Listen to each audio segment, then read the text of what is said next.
朋友讲的实在太夸张了，我也没那么棒，花讲的实在太好了。那今天很高兴来这边哈，因为这个机会对我来讲也是很少的，也很难得，因为很久以来都很少去跟人家谈东西，尤其是跟这么小的小朋友哈，因为我自己的小孩都慢慢长大，都已经念大学了，还有一个都毕业了，所以你们对我来讲真的是蛮新鲜的一代。那我今天之所以愿意来这边，就是感受到这边的同学真的蛮热情的。上一次 SARS 的时候，这个活动就往后延。然后我就收到很多同学寄卡片来，我就觉得哦，这个实在太热情了，下一次一定要来，不然会怕你们太失望。今天上飞机的时候差点搭不上飞机，因为跑到飞机场的时候只剩下一张票，他说这张票是坐在那个空中小姐隔壁的，要面对所有的人坐，你要不要上？我说我一定要上，坐在飞机上面我也要上。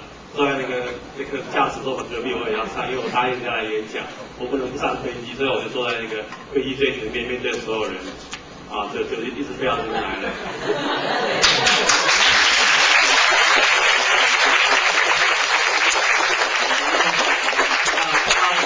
到了嘉义水上机场，打电话给我老婆说，老婆我已经安全到达了，可是我坐在最后一个位置，差点上不了。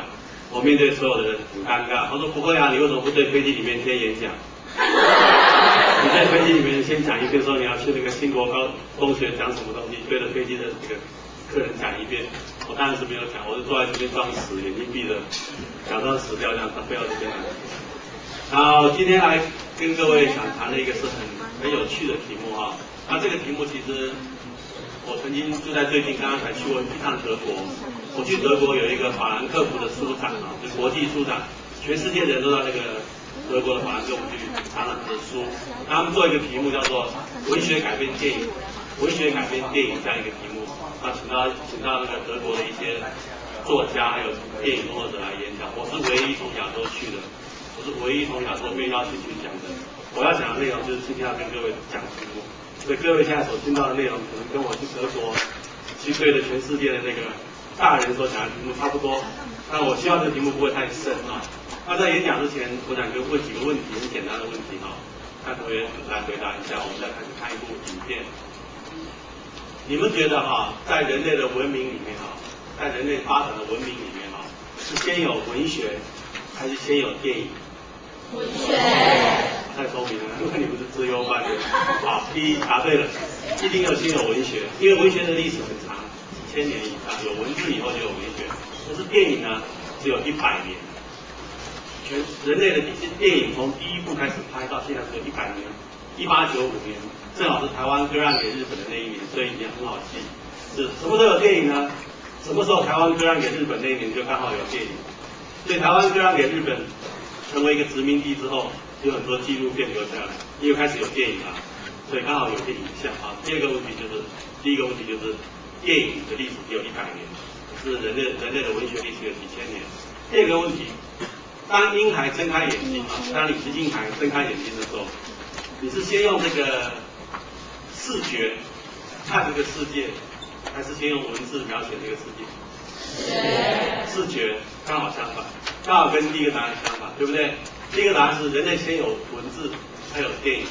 那第二个题目很奇怪哦，当一个人睁开眼睛的时候，他怎么认识这个世界呢？眼睛看到的世界。我们现在很难去问一个婴孩说，你看到什么？因为他不会讲啊。你现在也不太记得你当初睁开眼睛的时候看到什么？你睁开眼睛你看到什么？谁可以回答我？你睁开眼睛的时候，你可能第一个眼睛看到什么？医生那个丑陋的脸，对不对？或者护士那个很狰狞的脸，应该不要这样讲，应该说护士很和蔼的脸，或医生那么温柔的脸。通常医生把你抓出来的时候，一张脸一扯，哎呦，好可怕啊！不然应该不会长这样的脸。不管是看到什么啦，但是你记得，在你还不会写文字以前啊，你都是用眼睛看这个世界，用耳朵听。你不会写字啊，你也不会表达，可是你都用眼睛看，耳朵听。这个其实就是电影。电影其实是努力的把人从本来用文字描写的世界，又转换成影像，对不对？他努力的把这些文字写的东西，剧本啊、小说啊，又把它拍成影像。这个影像就是你眼睛看到的画面啊，画面剪接啊，一直在动啊，开始演故事啊，就是你们要打开电视，你们看电影，电脑上打开荧幕上的所有画面，这个视觉的东西，都反而是人类在一诞生后先看到的。所以，我们如果从一个小说改编成电影的话，其实是把小说的文字的故事转换成人类更原始的东西，对不对？那今天我要带来的题目就是一个曾经在台湾发生过的一个故事。这个故事就是在台湾这个环境中，曾经有很多人拍过很多电影，可是这些电影到了国外去，别人都不觉得他拍得很好。终于有一天，有一群年轻人，他们试着开始用他们的想法去拍了一些电影，拍出来的电影你就觉得非常不一样。哪里不一样呢？他拍出来的东西充满了文学性。现在我问第三个问题了，问完2个简单的问题，对不对？问第三个问题，这个电影拍出来充满文学性什么意思？一部电影拍出来，你看这个电影看完之后，你说哦，这个电影拍的充满文学性。你听我讲这话，听起来很深奥哦。这部电影拍的充满文学性，有没有同学很勇敢的起来回答我？错了我也不会打你，也不会骂你；对了，我赞美你。对一半我还是赞美你。有没有同学试试看？我们看完这部电影，这部电影拍的充满了文学性。那部电影看了，没什么文学性，什么意思？这话很深哦。但是有同学只要敢举手讲，我绝对不会讥笑你。我是一个很不会鼓励人的人。你可以看我嬉皮笑脸，我绝对不会骂你。勇敢的讲，大家讲，让同学知道你很勇。哦，有终于有了，我就知道你们很厉害。来，有同学起来。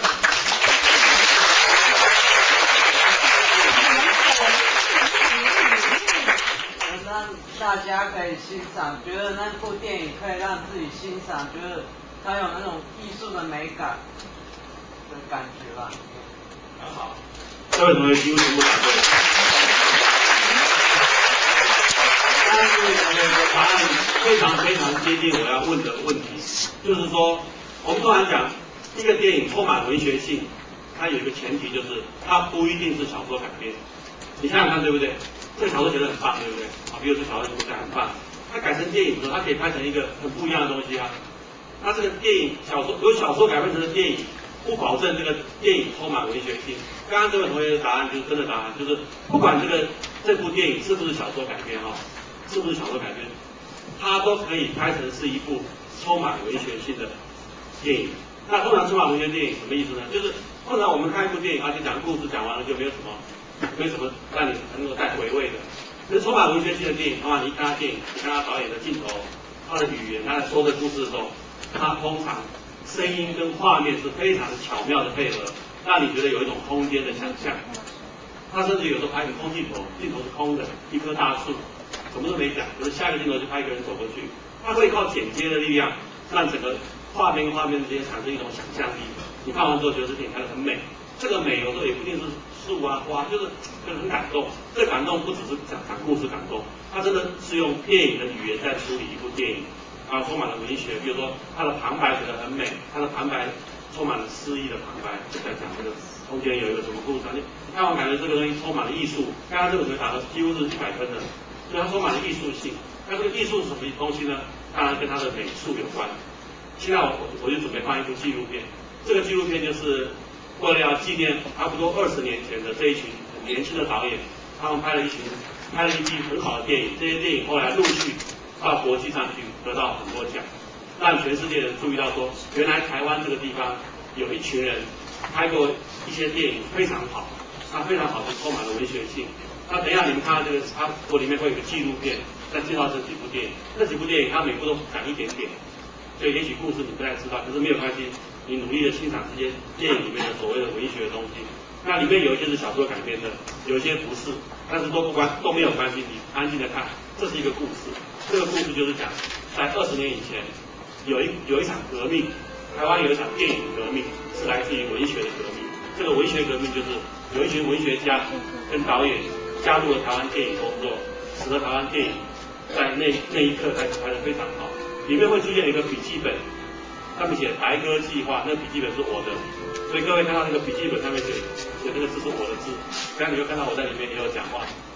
那整个是一个故事，它是这个纪录片稍微长了一点，如果各位看到有点想尿尿啊，想受不了的时候就要举手，那我们就停一下，给大家休息一下。因为这个纪录片放完之后，下午我想利用下午的时间，开始跟各位正式的开始，根据这个纪录片，我们开始聊一些文学啊、属于电影的事情。那我们就开始放这部电影，好不好？这部电影叫做《白鸽计划》，是一个纪录片，是一个纪录片导演花了很长的时间做纪录片，非常非常珍贵，一般人看不到。谢谢。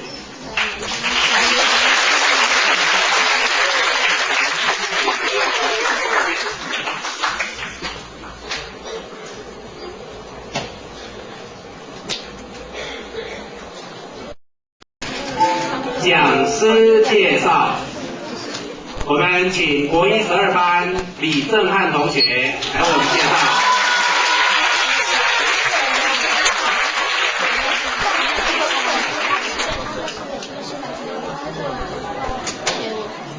各位老师、各位同学，大家好。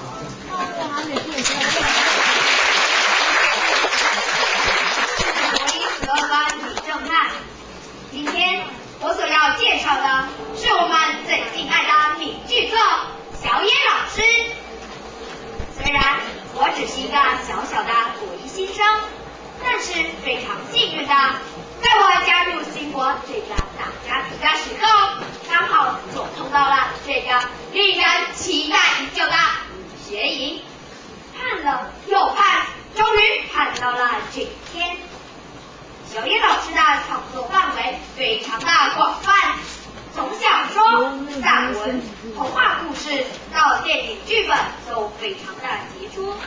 大学时代，小野老师就以《勇之声》《试管蜘蛛》《少年警》等作品广受外界的瞩目以及好评，还曾获得联合报的小说首奖以及等等的文学奖呢。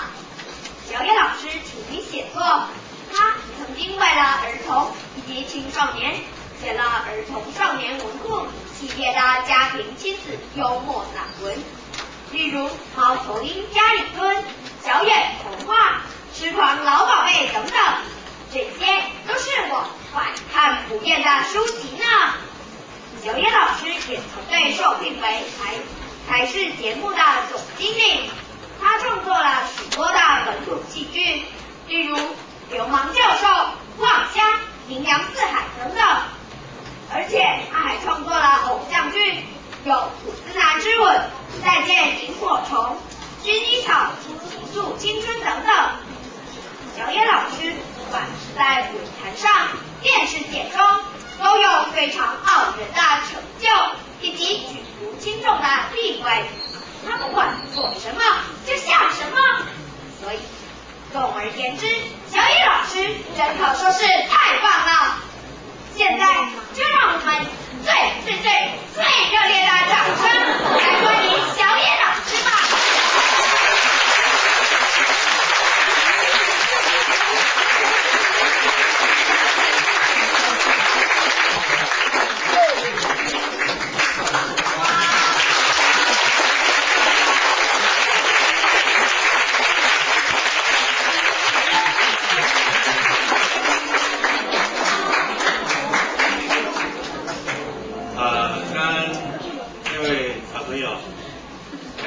夸张了，我也没那么棒，夸奖的实在太好了。那今天很高兴来这边哈，因为这个机会对我来讲也是很少的，也很难得，因为很久以来都很少去跟人家谈东西，尤其是跟这么小的小朋友哈。因为我自己的小孩都慢慢长大，都已经念大学了，还有一个都毕业了，所以你们对我来讲真的是蛮新鲜的一代。那今天。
大家问一下。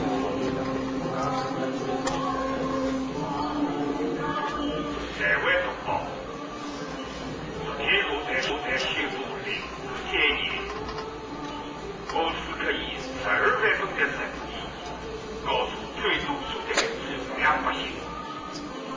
我的宣布建议，关键是为了保护你们。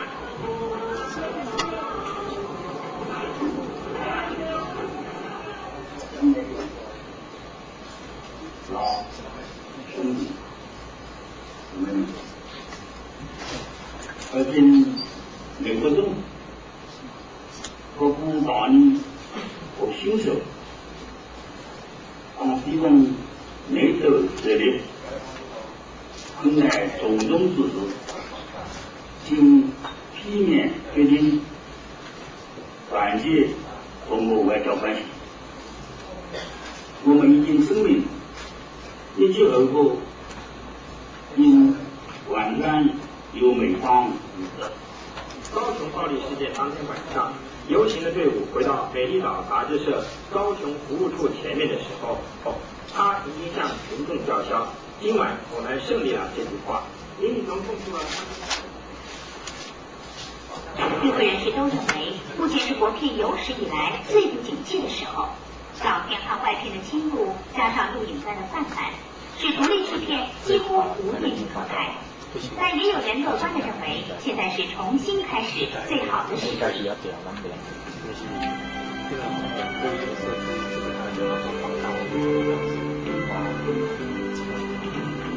春天的花开秋天冬天的洛阳，忧郁的青春年少。我来中央电影公司上班在民国70年1月，所以来差不多20年左右。民国70年到民国77年，正好是一个很奇怪的一个10年，因为这10年刚好是台湾面临快要戒严到解严的过程，所以是一个很奇特的年代。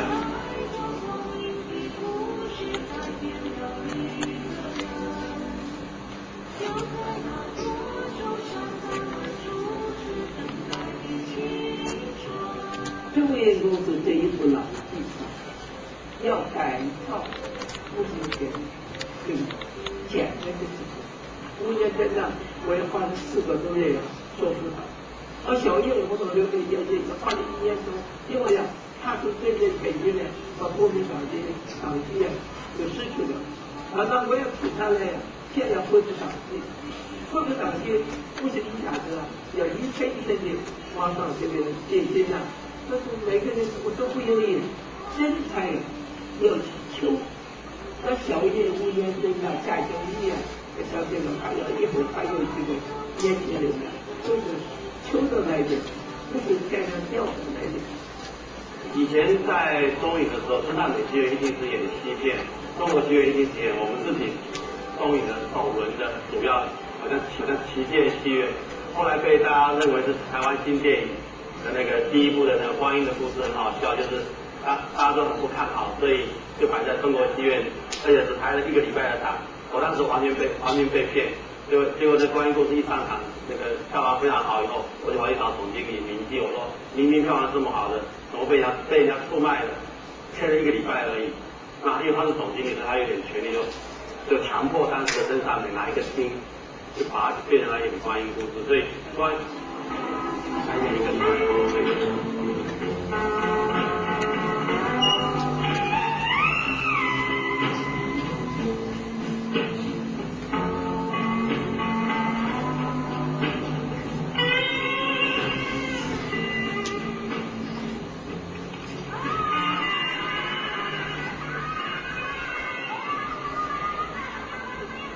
以前日本是做这样子，然后吴念真在我对面，然后我们俩在那边做了8年哈，谈到过一个笑话，就是谈到互相越看越讨厌，越看越讨厌以后，他说加油，我不要跟你们那边做了，就屁股反过来，他就跟着我一个人做这样，他屁股跟着我这样做，这边说改天就是背对背这样做一次，他就反过来，然后在我这个背后贴一些裸体女人的照片来，就他觉得这个做的很沉闷嘛，所以他把他喜欢那些日本女明星啊，对，他不要看我，看后面。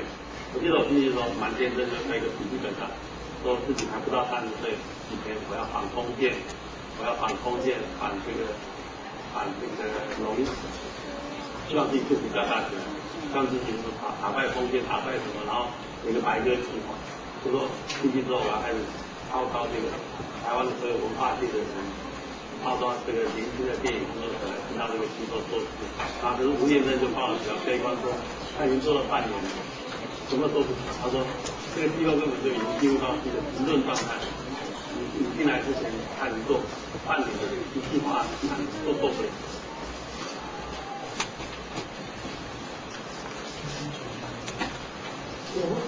我这个老长官，我总是想透过电影表现健康，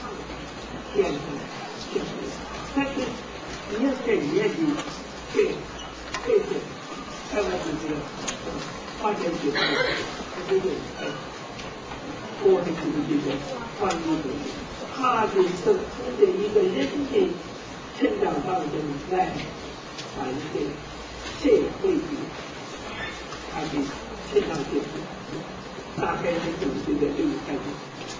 那这个影片呢，是背影的，就是我这个是不是讲这个哪一个等于一些对因为首先说这个包括这些太阳边这些都不可能接受我450万的也就是这个5肉，所以呢，我是你们大家这个不知道就他们使为先进，这个是实践这些。关于的故事，我们就写一个唐阳起来台湾，我们这是多么的那个得政，台湾从经济起飞，从我们童年时代如何进步到现在，这完全是拍马屁的写法，就是我们要拍一部翻译的故事，然后预算非常低，然后4个导演拍，目的是拍表彰这个政府怎么样在台湾的建设。他这样写是被过的。他就是试着去说服文工会说，我们现在不拍那不行了，因为我们公司那么大，我们是不是可以拍很便宜的，而且又可以用一些年轻导演，然后预算那么低，就算我们失败了，我们所能够赔的钱跟前面来比的话是微不足道的，我们一定才400万，这全部赔光才400，那我觉得他们终于没有什么理由不给我们拍。那你觉得我今天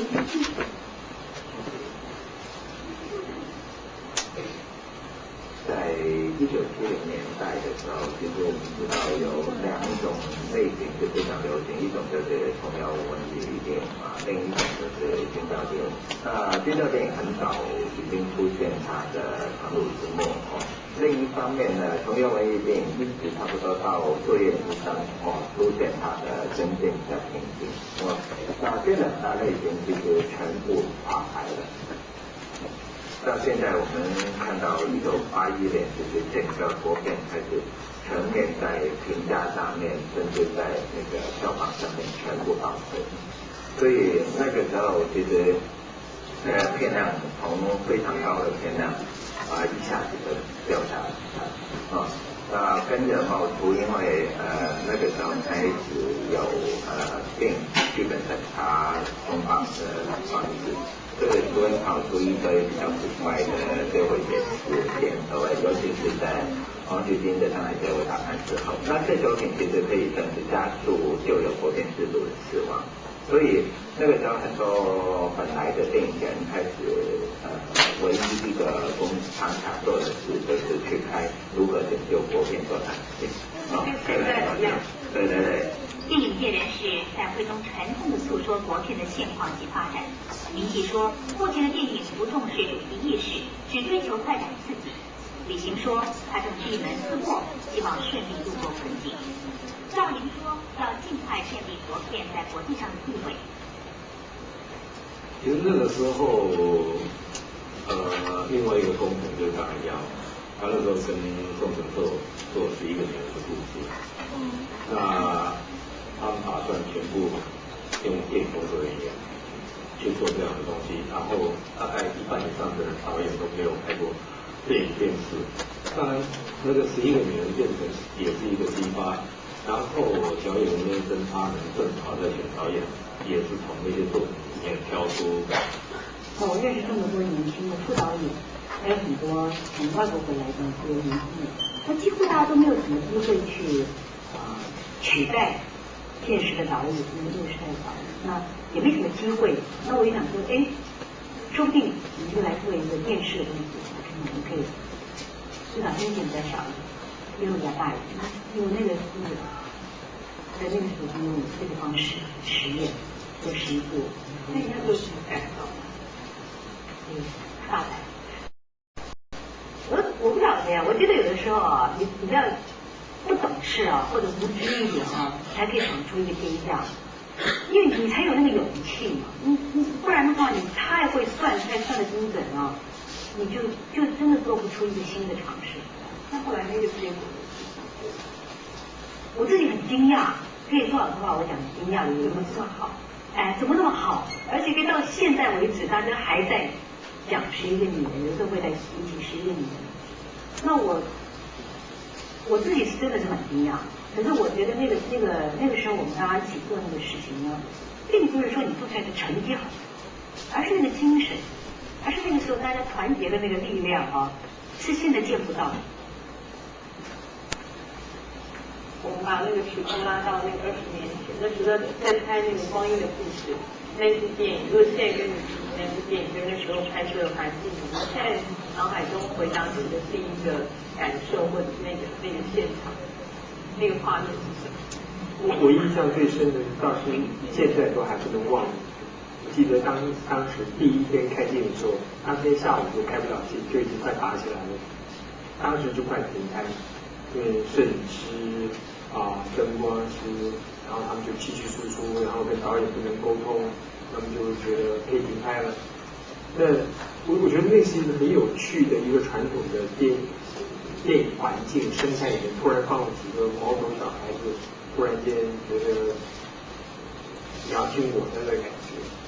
那么相对的，其实那个影像是一个很大的象征，你看到一个新时代的来临，那么那个全然的要改朝换代的感觉。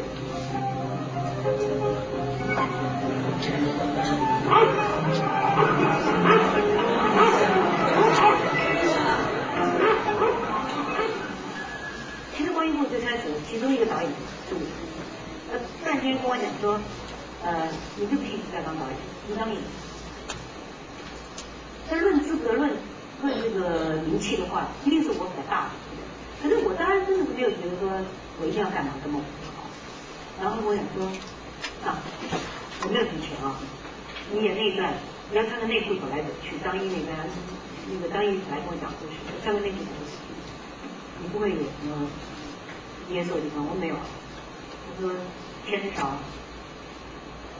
跟他说，我出个10万还20万才10万，可能很少的钱，反正中影开价一定是先杀你1半以上，那我也觉得无所谓，就说好，意思就是说，能够让更多的人出来，就快乐的事。所以那个时候做完《光阴故事》，我也觉得很开心。我觉得整个创作，有一个人是，我觉得他应该在编电影是最重要的一个人就是亚瑟他。那时候我们拍《光阴的故事》，让他4段4段，他中间就是一段死亡。那我相信他那个东西刺激了很多人，就是他用一个简单的题材，一个女生之兵的一个成长过程，但是他对感情描述的细腻，跟一个新的结构式去说故事的方式去讲这个东西，会让很多人包括像我讲包括我这样子，都会刺激到，就是说居然敢这样子做。那很多人心里面想做的，就突然间会在那个时候宣泄出来。基本上我觉得他们之间的关系，他说也许你这样子在中午是离我热，然后到那个时候我也在中午待了差不多8、9年，然后突然会发现有一票年轻的，然后跟以往的那个导演不一样，非常的谦虚，然后非常的坚持，讲一句话就是每一个都是很硬的，然后他们带进来的新的事情，就是像侯导，他也会接触一些，侯导他会看到这些新东西，侯导是一个只跟主导的导演，往往从来跟导演就对讲，因为他以前都是帮着接，之后跟那个台子，永远接了一个蓝色的包包啊，有点一个样子，永远穿那一条颜色的裤子，就可能发现他是一个很土的人，可是他某种程度他也借这些朋友交往中间他们的观念带进来的观念，他也觉得很类似，他会觉得电影的空间是那么大，他们在国外学的一个观念是电影的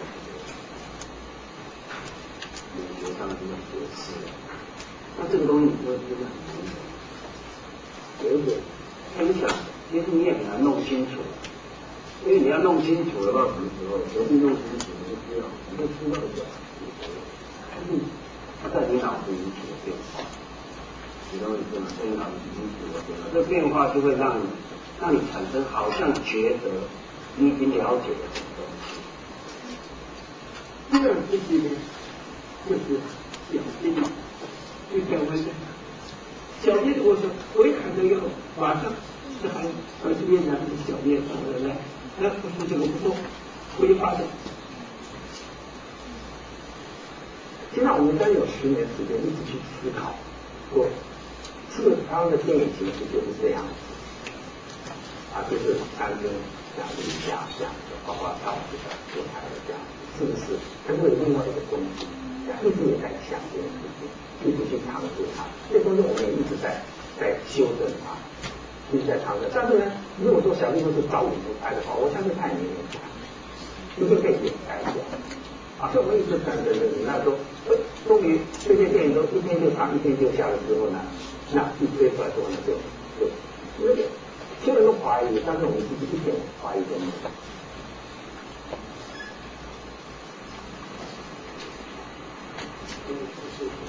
我记得是橘色的扫地的故事。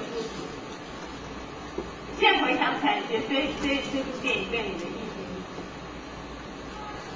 其实那个累积了蛮长的努力跟经验之后，一个非常小品，但是它基本上它是爆发力的一个东西。这是一个小屁故事的完整的从初稿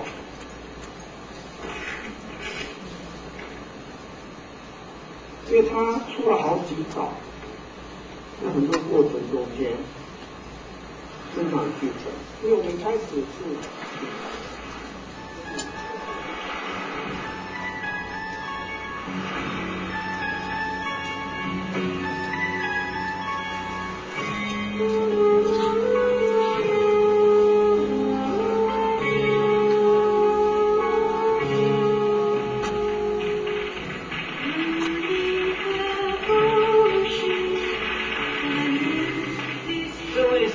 班的新同学毕楚佳，是河南省密县人。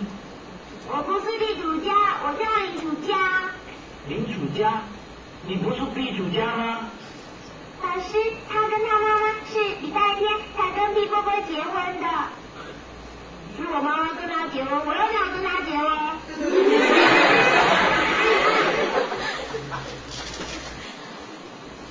第一天上片，你看下到下地中国戏院，一条用雨伞排成那种旋律，要下一个节，下那个排队要去到那边，然后你也跟着进去看。但是我们常常都会在戏院门口看手机上面挑，因为真的没有什么管，这些辅导啊，这个他们都有在对，大家看我们对。你看买票看电影啊，那么好看，而且你观众那么投入啊，然后走进电影院那一刻，你突然发现因为所有人都认识你，然后所有人都对你好友善。小弟的故事，上面之后才知道说哇，原来他蛮厉害的。那时候跟侯导都忘记，真的忘记了。当然有理想啊，当然就是说颠覆嘛。那时候你们也想颠覆？当然颠覆啊。那时候颠覆什么？没有颠覆，就是说，我们也没有那么伟大的，就是说其他电影嘛，那拍出来好看嘛。谢谢。以上为准，向左看齐。哎，向前看，向左转。拜托，给点面子好不好？你们会不会喘啊？哎，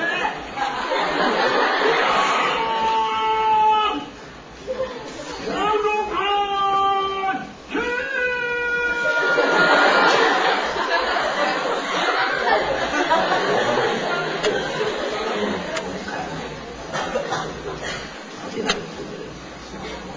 主任描述的是这种东西跟男的一个，他的男的有一个豆豆高高，有一屁股坐在那个办公桌最前面的角落，他有两个个子比较一般的男的，一个头发比较正常，一个头发卷卷的，然后就是在他旁边围着，然后接着他的眼神，然后当时在打骂中，把我接着骂中。然后中间当然带了一些脏话，就咆哮了一阵子。我才觉得他这个非常不礼貌，因为他完全不跟我们。他没有看到你在睡觉。没有，他们进来就在一个很熟悉，但是他们似乎对这个地方很熟悉，又很放肆的状态上。我就在那听到底干嘛？我听他们在骂什么讲三什么，就是你到底在干嘛？然后后来他们抱怨了一段以后。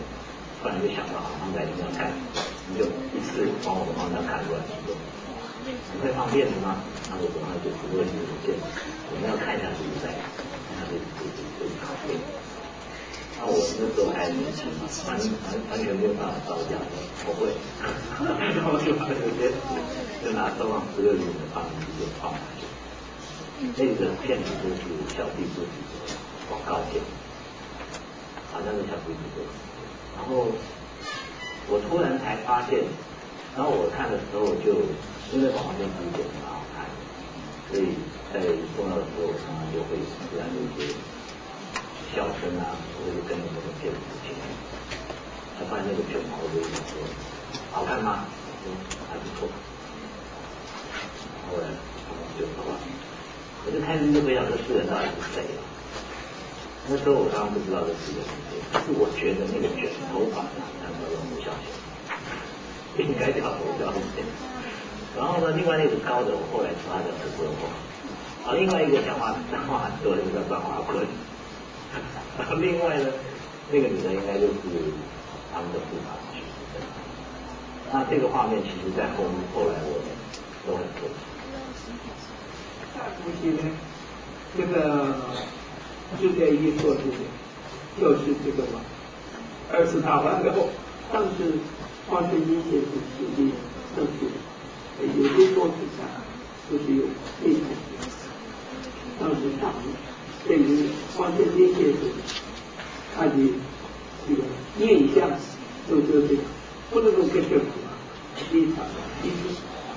我就觉得，如果是去建打压、造日，我们这个沟通，我们就化解了。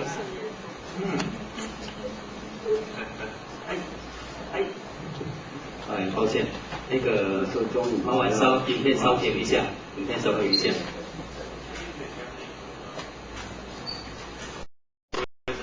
有没有人开始受不了这个？有没有人开始觉得实在是看不下去，实在太没有啊？那个普化同学看不太啊，很冷是吧？很冷我就没办法了。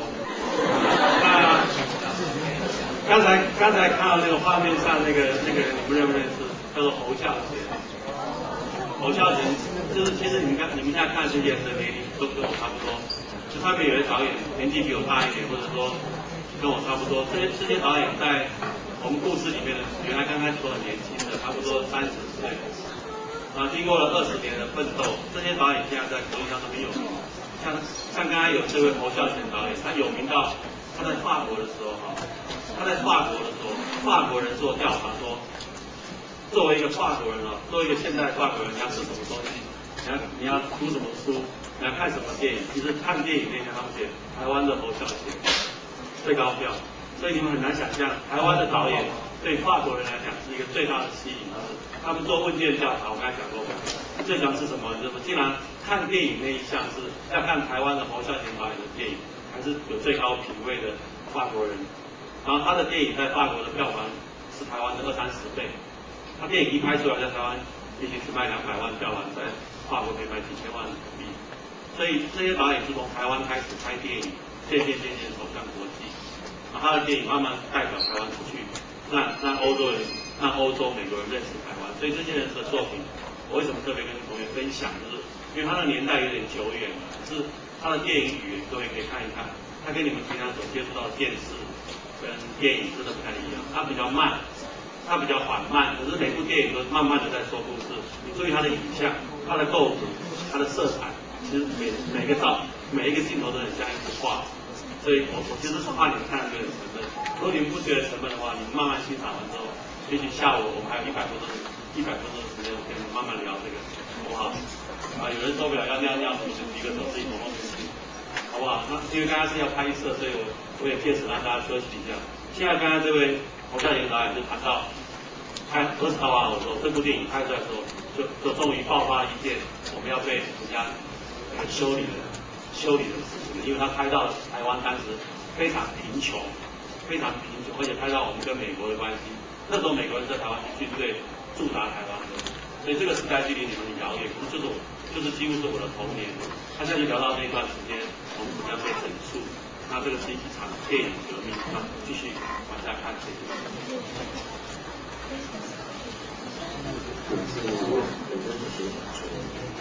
所以对台湾这之前的有这个台湾经验或者内容比较清楚，就像我们也看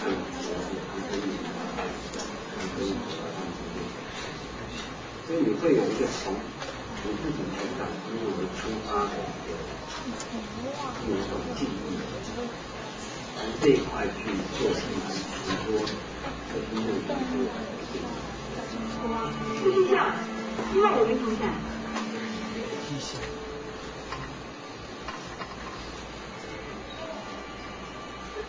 他说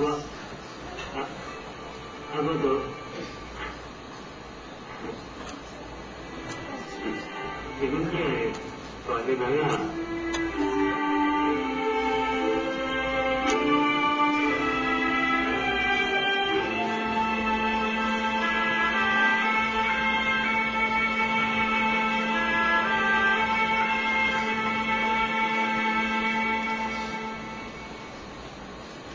后来看了一部《何止大》，然后大约是我第一次看的，去看了一部3段剧，我知道。那部电影给我很强烈的印象，是每个故事在从结尾的时候都有一个，都令我很震撼。比如小鸡原来是刚刚帽子背着，然后看到他手上打，然后连接在那个卖那个快歌，那是一个故事，我是非常视觉上都感受到来啊。谢谢。其实那个时候我已经在中医，我就打零工，等于是去在他们转变中心里面，怕他们也4月左右，他们就找要拍这个很大的。这个之前因为我有一部片在美国拍了一部片，参加金球奖的那个，所以他们从那边找到拍这个新导演来去拍片，所以他们就很常说。有没有兴趣拍电影后有3段东西，然后跟你的那个时候我刚毕业回来，还在去打零工的阶段，那当然是还好。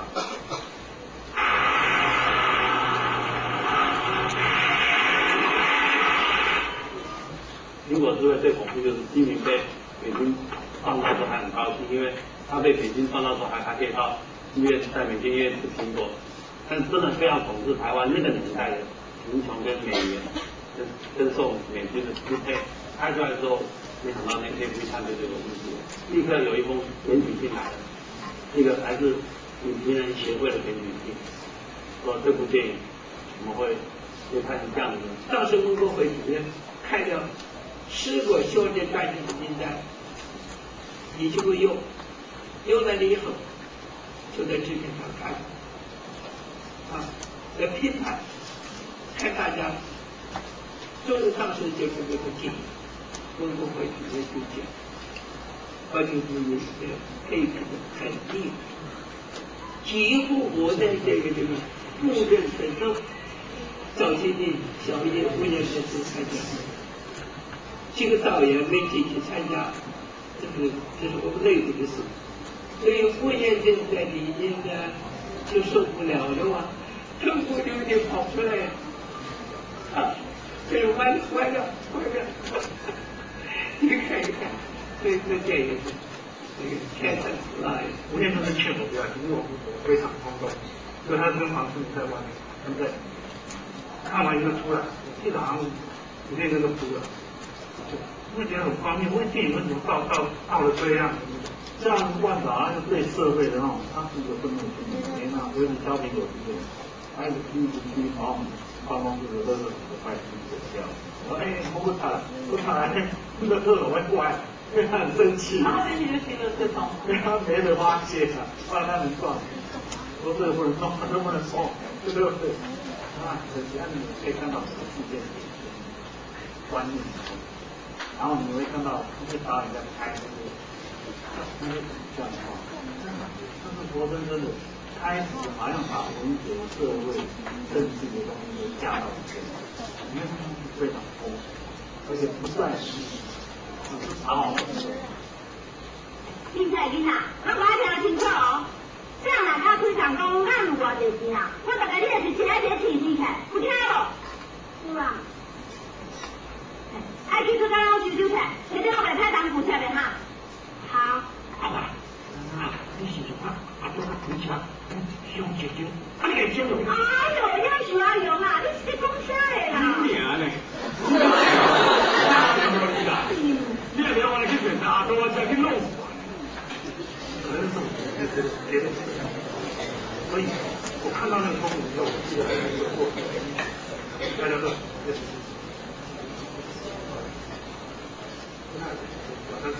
我查对了。因为这第二天本身他也是很痛，所以他把它登出来，再加上中国这部电影因为在修剪嘛，我们为什么那时候回到我刚才讲过，整个台湾很压抑，真的在找一些议题来发泄。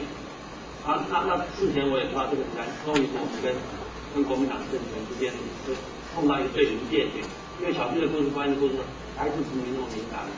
可是20刀，我绝对是一个士兵，一次失败的话，可能完蛋，我会被驱逐离开这公司。如果是成功的话，可能台湾社会会接受这样的东西。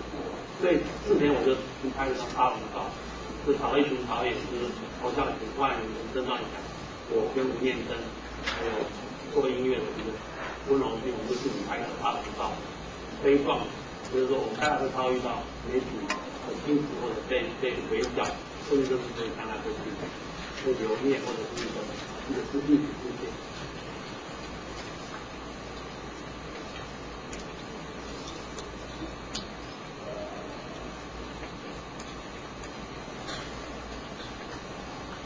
这个新陈代谢，我想这是一个很自然的发展。我想要不然就是这个老人化的一个定位的地方的话，我想青年多年地方，我们在拍大轮回，82年、83年就是中影也拍了一个儿童大轮回，由孝贤呢这个吴安元、郑爽祥3人的山寨，对我们老一代的大导演的这个白景瑞、胡金铨跟我们3人大轮回，我戏称他是一个老少对决。老少对决的话，我的老一代打败了，这个也是初始的这个新锐导演的一个时代的开始。所以到那个时候，新锐导演的形成以后，它变成一个气候以后，就是这些片商也就像赶这种流行一样，这老导演价钱又高，架子又大，脾气又坏，拍出了电影还不一定卖钱，那干脆找新导演，新导演价钱又低，拍的东西又好，结果年轻的导演那时候也是变成一种流行。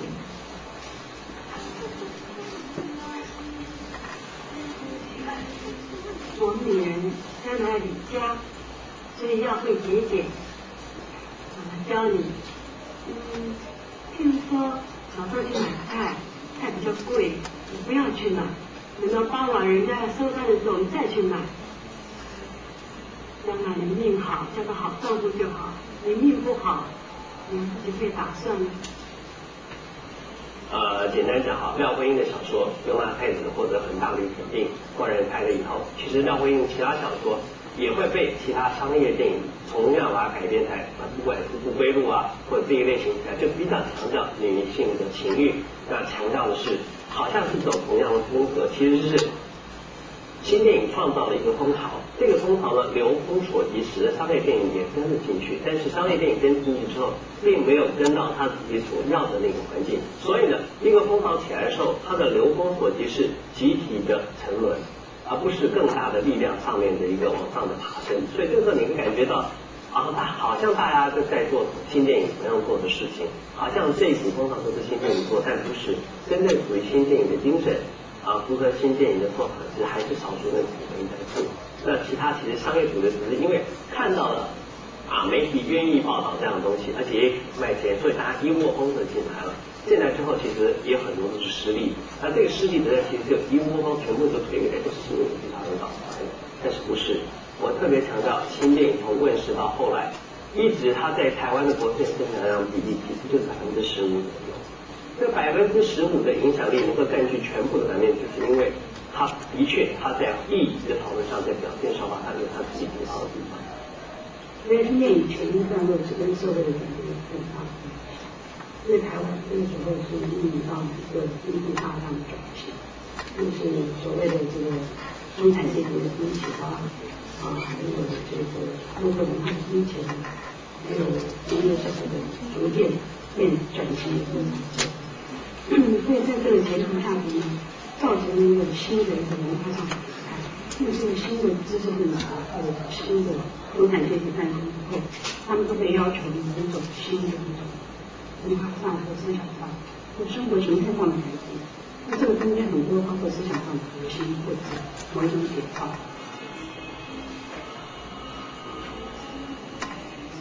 就说这些年轻人，他觉得过去拍的电影跟我们太没关系了，他现在要拍一些电影是跟我们本身熟悉的东西，就是我们过去或者所谓成长或者当今的一些状况，跟当今当古怎么拍的，所以包括你看到儿子当然我事件，就算有一些比较这个低收入的人阶层的房子露出来，政府会觉得很紧张，是会对政府形象不好，因为政府的公共电影是不宣传，电影要拍的没有那么快，对我们的国家有良好的形象。我想这个新电影初期前半段，我认为它在用男人非常重要的文化方面。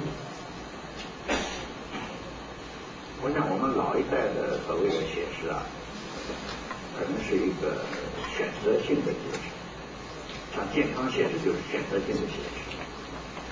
就是考虑到大的环境，人性的这种悲观，就开始一直想要回大陆，跟着政府来了去，后来慢慢觉得一年一年有希望，所以那时候在中间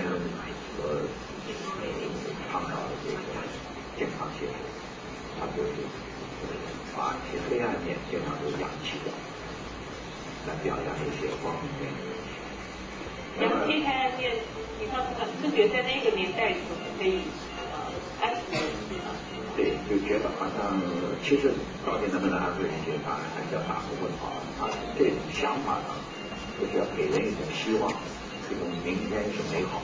实际上，当时是受到很多的非议，就健康不写实，写实不健康。那我想后来我们这个老一代的这个导演，非常能配合政府的政策，因为那个时候刚到台湾来的推选国语运动，所以我们的拍那个写实，我们通通用国语。爸爸，你看你这个。后来到新一代的导演，他所谓的这种写实的、求其真实的话，就是本选人他更讲真实话，他讲不标准的国语，他讲标准的台语，这是真正的写实、真实的写实。而我们那个时候是把语言当成是一种工具，就是让你能了解剧情，懂得我说什么，而不是这种写实。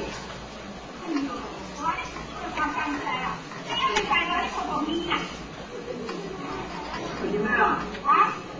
我进来了，我传头发呀。好。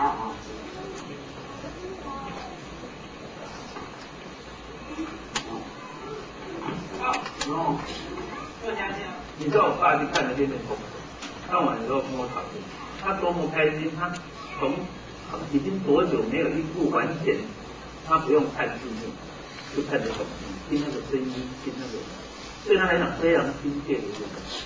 你们觉得他里面所接触的那个台湾的现实或者真实的面向，已经不是历史，童年往事讲的是佛教典的客家的，这是蛮丰富的。当代的，对我来说是很丰富。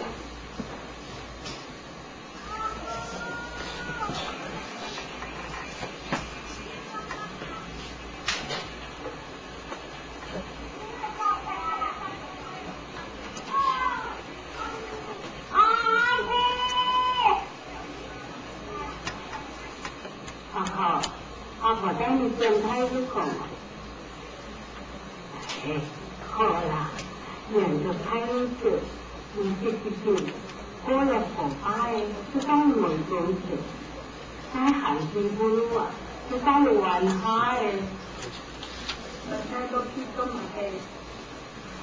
难怪了，我带你见土头，带新鲜呢。我们的生活是跟政治脱离不了关系的嘛。洪亮老师拍完了以后，那种简直是批评的就大黑。那我也是笑一笑而已。就是导演啊，什么合作啊，组成一个缠脚处啊。因为童年他基本上的概念是反攻大陆这件事情是死亡，然后就像那个老总理象征意义一样。不可能，所以那时候反而被围剿。但是相对的，那时候也可能比较松动，这还没有解决。那因为这个也是装在电影里，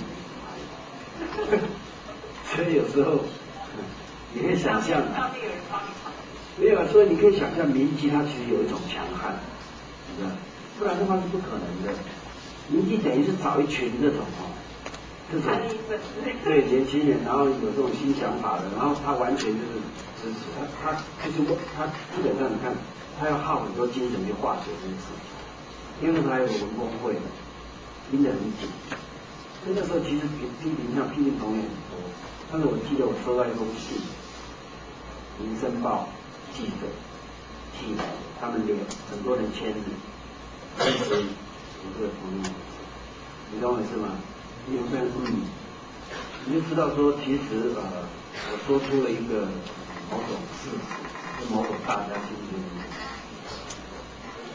一直印象最深刻的就是童年那个拍摄过程，就是那种自己想往前冲撞啊，所以那个现在想回来还是英雄出少年啊，胆子比较大，比较敢尝试，而且那时候我开始跟何亮合作的时候，我常常担心我所想象的跟他的距离在哪，所以我每天要花很多心思去想象他想什么，我好像变成他肚子里面的蛔虫一样去想他到底在想什么。这部电影是我童年的一些记忆，尤其是对父亲的印象。我父亲是广东梅县28年，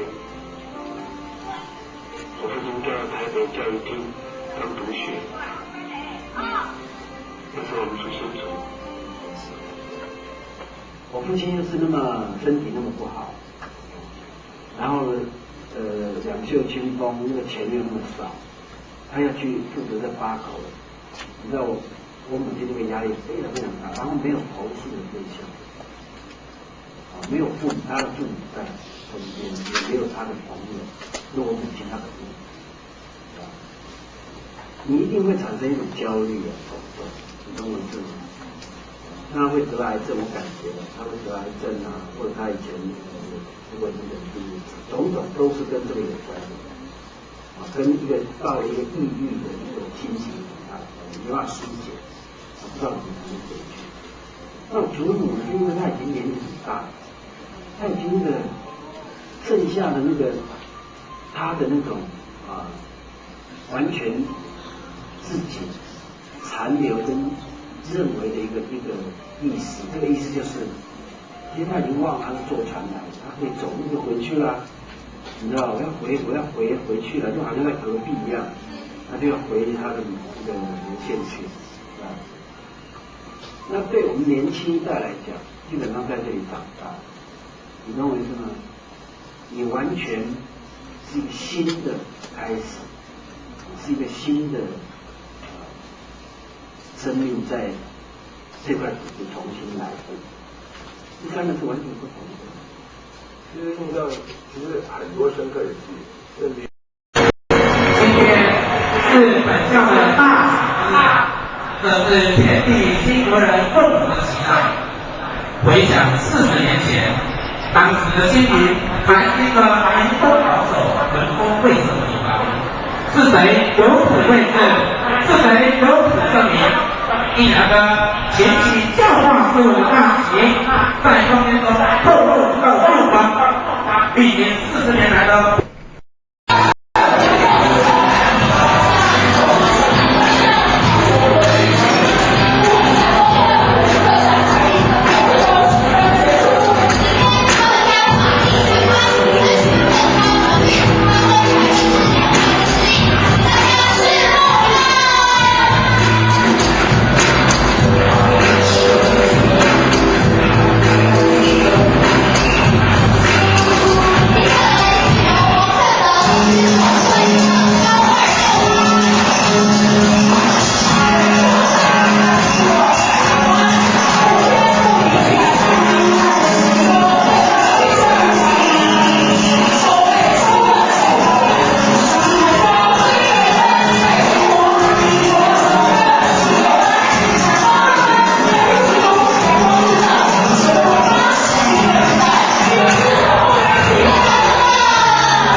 拍哦。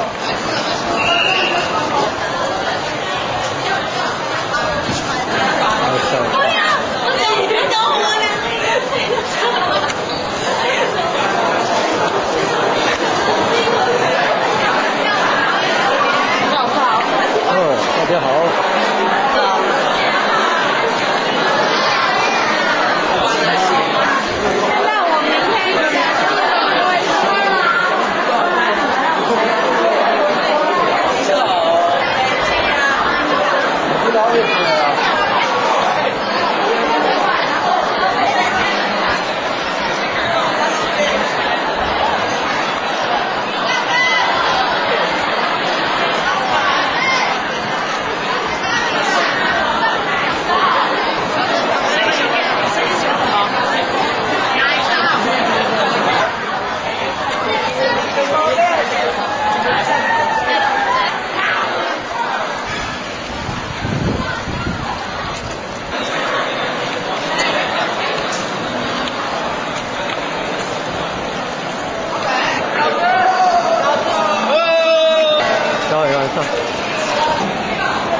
现在各特殊班老师跟任课也都在这边啊。